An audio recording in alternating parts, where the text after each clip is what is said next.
my channel. So, for today's video is mag-grinder tayo sa ating plate. So, samahan niyo ako. Let's go! So, una ilagay natin sa siklam ang ating plate at kailangan mahigpit ang ating pagkalagay dyan, guys. Para kapag tayo ay nagsimula na mag-grinder, hindi yan malaglag. Kasi kapag tayo nag-grinder, kailangan malakas ang ating puwersa. So, isuot muna natin ang ating gloves at kunin ang side shield para hindi mapunta yung sa ating mukha.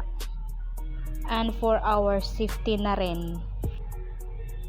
So, yan yung grinderin natin, guys.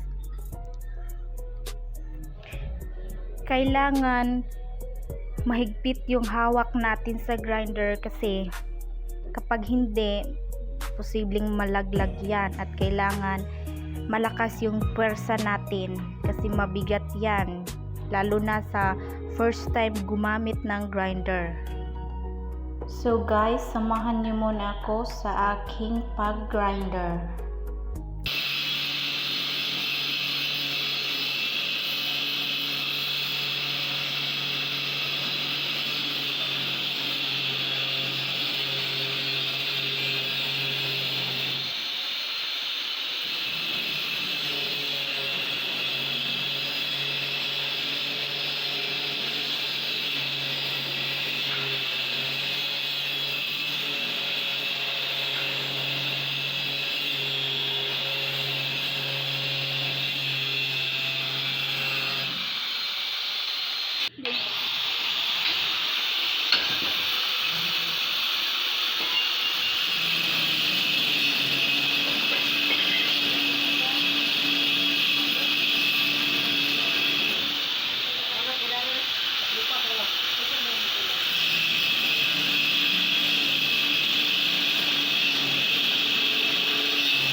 Mana sana kay trip?